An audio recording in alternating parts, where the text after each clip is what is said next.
अस्सलाम वालेकुम सामिन 18 रजब उल मुरज्जब और 30 जनवरी है। उन्वान है गज़ा समेत देश दुनिया की अहम खबरें। गज़ा के रहायशी इलाकों में इसराइली फ़ौज की बमबारी जारी है, जिसके नतीजे में पिछले 24 घंटों में 215 अफराद शहीद हो गए हैं।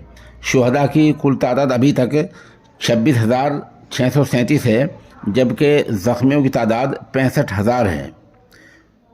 फ़ौज ने पिछले 9 दिनों से गज़ा के नासिर अस्पताल का घिराव कर रखा है। फ़िलिस्तीन के जांबाजों ने भी कई इस्राएली फ़ौजी इस दरमियान में मारे हैं। एक इस्राएली ड्रोन को कब्ज़े में लिया है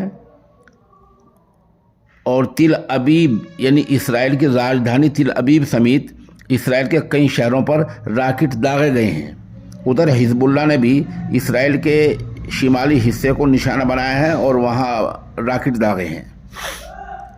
म्यांमार में हेलीकॉप्टर के ज़मीन पर उतरते वक्त हमला कर दिया गया है, फायरिंग की गई है, जिसके नतीजे में एक फ़ौज के बड़े अफसर समेत 4 अफराद हलाक हो गए हैं।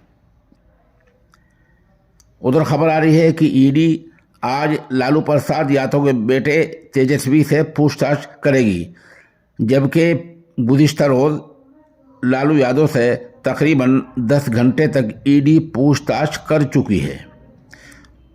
उधर झारखंड के वज़ीर आला हेमंत सोरेन कल पीर के दिन से लापता बताए जा रहे हैं।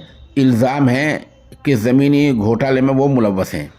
ईडी ने उनके 3 ठिकानों पर छापे मारे हैं और उनकी BMW कार भी जब्त कर ली गई है। ईडी उस कार को साथ ले गई है। ईडी ने हवाई अड्डे के लिए भी अलर्ट जारी किया है कि कहीं हेमंत सोरेन भाग न जाएं। इस दरमियान खबर ये भी आ रही है कि हेमंत सोरेन आज इख्तिदार की कुंजी अपने किसी दूसरे आदमी को सौंप सकते हैं और कल ईडी के सामने पेश हो सकते हैं। महकमा मौसमियात ने खबर जारी की है कि कल यानी बुध के दिन से दिल्ली और NCR में ठंड कम हो सकती है, ठंड से छुटकारा मिलने का इम्कान है, जबकि यूपी और पंजाब में अभी मज़ीद 2 दिन ठंड रहने का इम्कान है। इस बीच में कहीं कहीं हल्की बारिश भी हो सकती है। महकमा मौसमियात जब ऐसे अल्फाज बोलता है तो उसका वाज़ेह मतलब यही होता है कि ये सब चीज़ें इम्कान के दर्जे में हैं, हो भी सकती हैं और नहीं भी हो सकती हैं। उधर चंडीगढ़ में आज मंगल के दिन मेयर के चुनाव हैं। हाई कोर्ट के हुक्म पर आज 10 बजे ये चुनाव शुरू होंगे। इस चुनाव में सीधा मुकाबला BJP और कांग्रेस नीज़ आम आदमी पार्टी इत्तेहाद के उम्मीदवार के दरमियान है। यहाँ मेयर का चुनाव होना है, BJP का उम्मीदवार है।